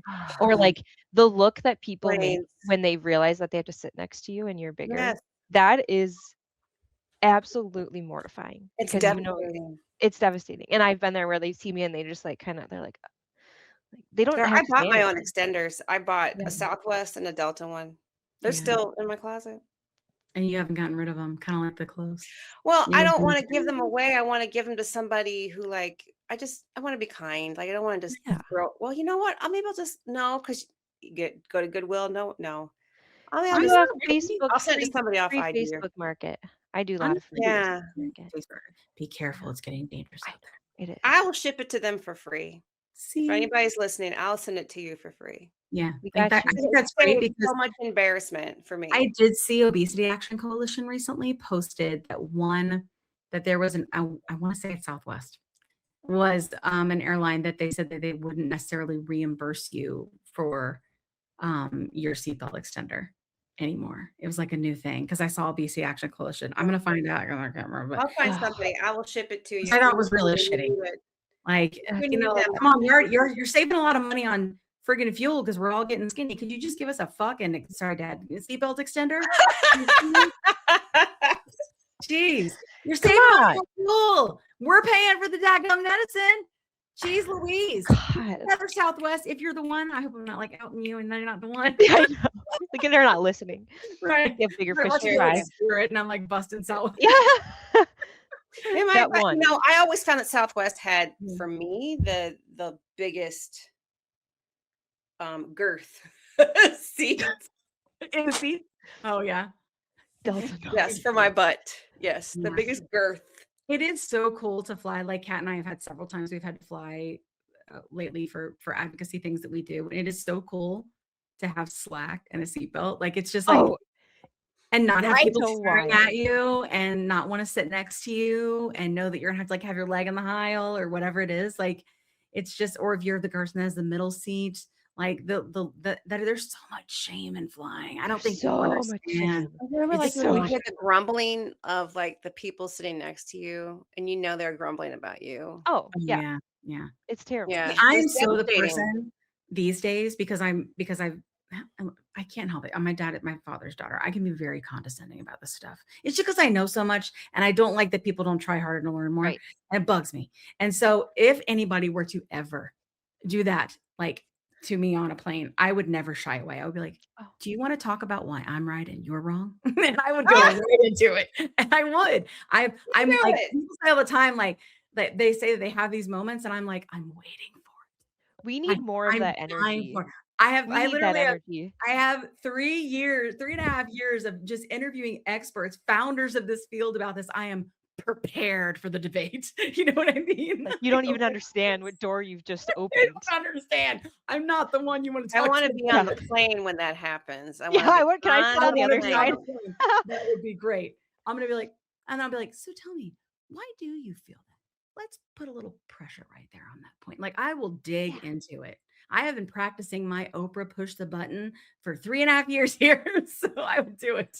You know, Yeah, I'm excited about it. Please, yeah, the somebody, if you see me on a just do plane, it. even if you agree with me, let's just do it. Just Just tell me. sigh. Let's just Just do do a it. really loud, and then like just dig your elbow a little I further into will. that seat and You let's want to talk about chat why about you're it. uncomfortable? Let's talk about it. Let me tell Is you there something I can something. do to make you more comfortable? See, we're getting closer. You know what? And you know what? There was on the inverse. I just like to say this as well. There was a woman who made me feel so. She was so nice to me. It Yeah. was.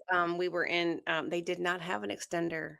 They just told me to hold it when the plane took off. I'm not going to say the airline. I was with my husband and I almost burst into tears because it was just so embarrassing. But there was a lady who sat next to me. She's like, "Girl, you know these seats were modeled after like 1945 soldiers. Yeah. They are the tiniest. First of all, Well, they're that like was sweet. their average height was about 5'8". She's like, Yeah. it's not just you. Like Yeah. they're made for really tiny people. So Yeah. I was like, That actually, I was had it happen nice. twice, and I was Mm, in California. mm. Californians, you're very nice. We love you, Kelly. Yeah. But I yeah, was she gonna was ask you so sweet about to me. She's like, "Don't get bent out of shape." These were mm, like, I think they said the airplane seats were based off of like 1945, like U.S. naval soldiers or something like that. yeah, yeah, wow. And of course we wouldn't Hannah, when you update talk them. about people looking at you now, Hmm. I've had many people on the show, and I am one of them. I've been assaulted, and I think that I do notice people notice me more now, and a lot of that is because I'm on the internet a lot. Hmm. And while it's nice being recognized for the work that I do, there is a certain amount of vulnerability there. How do you feel when people are looking at you like that all the time and they didn't Mm, before? Is it a mm. good feeling or is it Yeah, it can be uncomfortable for sure comfortable? because I'm a fairly believe it or not, I'm fairly introverted. I Me have too. my moments, but I would say I'm an extroverted introvert. Like I my get that. primarily mode Yep. is introverted, and when I Yeah, need to, I can be extroverted. that's how we are. Yeah. Um, but even in a professional standpoint, I Mhm. feel like I'm taken more seriously in a thinner body because Right. people are like, "Oh, she cares about like she's putting effort in." Like there's Mm. this weird like we talked about with the stigma of being obese, so therefore you don't try or you don't care or you're not willing to put in Mhm. the hard work. It's like that is so farther from the truth. So far. And like I- I've been through some pretty severe PTSD in relationships, Mhm. and part of that's my therapy. And I think, and again, this is just a very broad reflection on my life experience. I think I was willing to put up with so much crap in relationships because I didn't feel like I was worthy. I The didn't feel like I nonsense. was worth, Mhm. yep. I did not feel like I was worth a healthy relationship. And so I put up with physical and mental abuse to the Yeah. point that I, you know, was almost unalived. And so nowadays, I just started a new relationship. It's going very, very well. But my ability to put up with BS is Mhm. much lower. Like you give me a bad look or you say one bad comment, I'm like done. Mhm. Like I don't put up with it because I know I feel my worth now. Not that I don't wasn't worthy before, but I feel my worth and I Yeah. act my worth. And I think that has changed how I allow people to treat me and how I Mhm. allow people to interact with me. Because I am my biggest advocate now. And before Yeah. I was my worst critic. Yeah. And now I live my worth. Not that I wasn't worthy Amazing. before, but Get it. yeah, yeah. I think the Healthier obesity, with right? Ro. Healthier on Grow. row. We're healthier on Healthier with row. grow. I Yeah. think the If you Obesity guys don't Action know Coalition put, I'm sorry. about sorry, go ahead, Kat. I Go ahead. think the Obesity Action Coalition put together some like numbers of like how like employment numbers can be skewed, not skewed, Mhm. but it's discriminatory. It's Yep. like a bias that people don't know that they have it Yep. against obesity. So yeah, the Yes. employment numbers can be also challenging when it comes to Yeah, I obesity. think it's fairly unconscious for most people. Like Mhm. I I I want to think so too. Yeah. I for most Yeah. people, Right. I Most. do.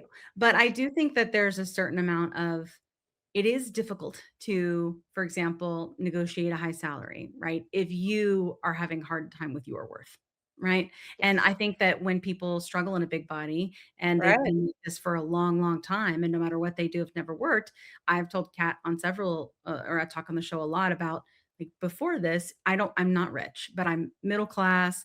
I have a house, a car, family, friends. Like you look at me and you're like, oh, like American dream, right? Mhm. Like you could look at me and be like, that's you know? But ultimately, it never felt like enough, or I never felt like enough because I couldn't control something as simple as my food and my weight, Yep. you know? And If that only it that were that simple. eats at Yeah. you, you know? And Yep. when all this happens with the weight loss and when it starts to work, like there's so much work to do in that silence, right? But Mhm. also so much power in it, Oh, it's powerful. Yeah. Yeah, Yeah. yeah.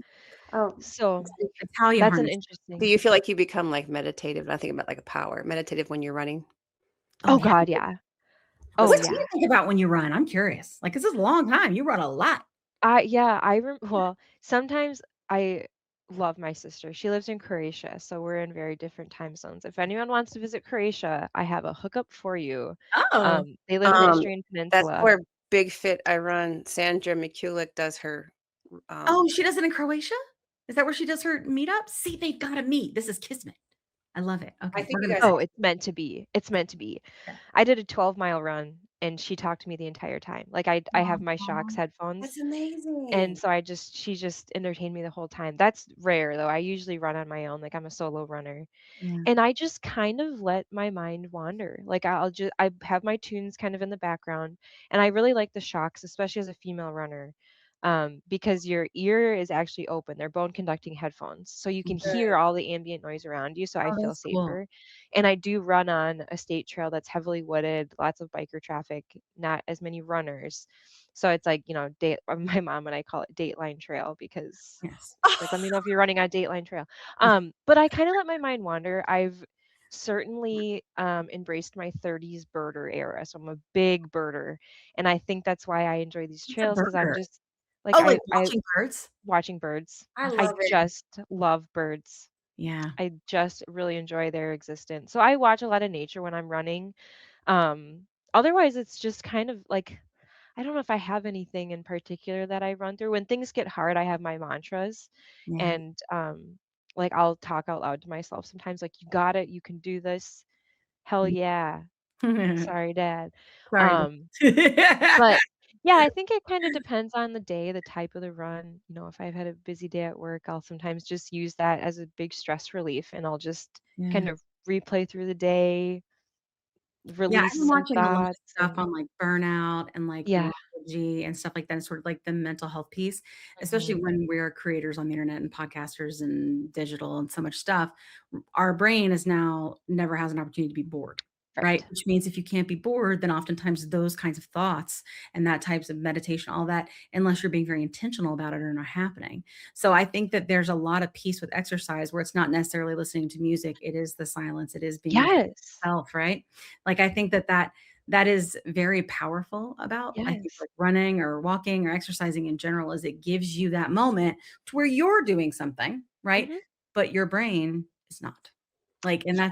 I think that that could help a lot of us in this digital world/AI world, like, just think about it, Just everybody. Just think about it. Kat and I are talking about doing couch to 5K, we've been talking about for a while. I'm gonna look into that app, and I'm gonna look into those oh, headphones that you please. told us about. Please Yes, do. we will, and And really when good you pick one, let me know and I'll run it with you. Like I tell Okay, anyone that's like, "Hey, I wanna," let's it's run like, with I will be Hannah. your running buddy. I will come and run that race with oh my you. god, that'd be We so can fun. Yeah, I love it. It's just That'd be been great. a really great community for me and, Oh, that's great. um, yeah. I love it. Between row and running, I am I'm running. absolutely thriving. I Row and love it. Running on running. row. Running on row. Running on road, you need a whole thing. See, we need a whole campaign. Amen to that. Oh, I love it. oh my gosh, you could. Yeah. Yes, you Yeah. need to make a T-shirt, like, or a tank Yeah. top in your next Um, run on running in Running the on Row. Row. I do have a hat that says I'm on row that I Oh, wear I all do the too. time. It's in here. Yes. Yes. Yeah, I love it. I love my I'm on Yes. row hat. Yeah. Yeah. So I know we've been talking a long time and everybody's got to do things. So, this has been a lovely conversation. Did you really think we were going to get to talk this long? I'm telling you, once you start digging into this deep Once stuff, you this is start, deep stuff, you well, it know? is healing to Yes. commiserate with fellows that are Yes. have experienced the same thing and like you're not crazy to feel that way. You're not, there's nothing wrong with you. Mm-mm. You're not doing anything bad. You No. don't At all. deserve what you're Mm-mm. Mm. experiencing. Like it's just really neat to be able to Yeah. connect with people that know what it's like. Yeah. And, you know, people see you in one snapshot of your life Yeah. and to be able to share this with people that, you know, they see me and they're like, ah, she has no clue. It's like, Yeah. oh, but Oh, I do. you know. Oh, Yeah. so well. So, well, I'm so glad we were able to give you space so that you could break that down for everybody because And thank you guys for what you do and add like love it. the whole medicine side and having doctors and peer reviewed literature and you guys know what you're talking about. Like that's the type of effort that we need to move this stigma needle back the other way of like Absolutely. there should not be a stigma around obesity or GLP-1s or both or, Right. you know, Yeah. all of it. So I appreciate you guys Absolutely. Like starting this platform. we're so I mean, and we was guess it's been a little over a year now since we've been working with Rowan. We got to meet Z, Oh, and yeah. and just he came on the show and just hearing his story Mhm. and knowing what Ro has done in terms to breaking the stigma around other things, right? We were Yeah. like, okay, because that's what Kat and I always wanted to do. We wanted to break this and we wanted to change things. Like it's always we Yeah. always be a change agent. Yeah. So we knew they were such a great partner for that, you know. So Yeah. we're so glad that you found them too. And everybody know that two things are about to happen. So we've got Healthy with Ro. That's a campaign that's going on. I'm going to put it in the show notes so you can check it out and you can check out Hannah's story and you can see her documentary that they did about it, which is Yeah. fantastic. Okay. And then also, so I'll have two things. I'll have her special landing page and then also where you can go and watch her documentary too, so that you And can that's see. on the landing page. So if you get Oh, to the okay. landing Oh, that's page, you'll great. see the documentary. All right. Um, that has some highlights on my journey. And then I also have some co-row patients along with me on this journey, Great. healthier on row. So obviously you've seen Serena and Yeah. Charles Barkley. Yep. But we've got Greg and the Taylors, a couple from Atlanta that have both been Oh, on that's great. row. They How have do we not know them? you should probably know them. I think They're we in should. Atlanta? Yes, they're in Atlanta. Yeah, we need Yeah. to talk to them. All The right. Yeah. I will Taylors. be talking with my row friends to tell me why Yes. don't we go to the Atlanta people because we should meet them in person and do a whole thing. They're wonderful. It's a Yeah. husband and wife with two young Um, ones. So it's cool great. that Roe has prioritized telling these stories in all the different forms that they come in because there is not one form for this journey. I Yeah. think the And so storytelling they've is got important. Yeah. yeah, we've got me on my running freakness. Yeah. I Greg is love it. also very active, but he's a Yeah. guy. A lot of times you see this in a female perspective, so it's neat that they've Mhm. incorporated his Yeah. side of the journey Great. and you know, letting him tell his experience as a man. Yeah. And then the Taylors. So yeah, Deanna's great. She's a wonderful advocate Love it. for all of this. So Well, I think it's wonderful. I think having community around this is key and understanding this as a better way to be the healthiest you is the way to mhm, go. Because you mhm, may not be in a small body, you know, and or you may need extra things to get to the mhm. smaller body, or you may, you know, like it's or to stay at a smaller body, you might need additional Yeah, medicines or surgeries, exactly. whatever. Like, so I think Mhm. like it's wonderful to bring, you know, I think because that's what everybody's going to think the minute they hit stalls, right? It's just like Oh you yeah. think I'm after the not good surgery, like, enough. what I'm am I not doing? I'm not doing a good good enough job. Mhm. Here Yep. we go Yep. again, right? Want the fastest working GLP-1? For half the price, Roe now offers FDA-approved weight loss injections cheaper. With results you can see faster. Lose 15% of your weight with the formula from Eli Lilly that hits not one, but two hormones to curb hunger and nausea. Weight loss faster. Confidence higher. Price cheaper. See if you qualify at ro.co/TV. Are you interested in understanding GLP-1 medications like Ozempic, wegovy, or Mounjaro? Then join us on the Plus Sides, Cracking the Obesity Code, the groundbreaking podcast helping people change their lives one episode at a time. The Plus Sides Podcast is a disruptor. We're breaking down barriers, smashing stereotypes, and sharing inspiring stories that'll leave you feeling informed and empowered. Join us every week to learn from doctors who are specialists around GLP-1 medications like Ozempic, wegovy, and Mounjaro.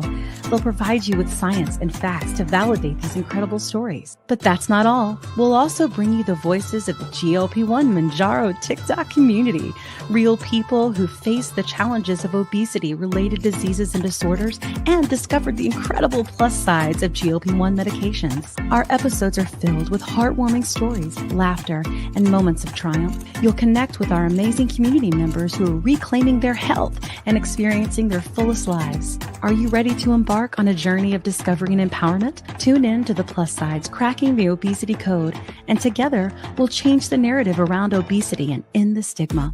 Subscribe now on YouTube or your favorite podcast platform and join our incredible community. Let's celebrate the plus sides of life together, because every story deserves to be heard. Every life deserves to shine, and everyone deserves access to expert knowledge and medication. The Plus Sides Podcast. You're not alone. It's not your fault.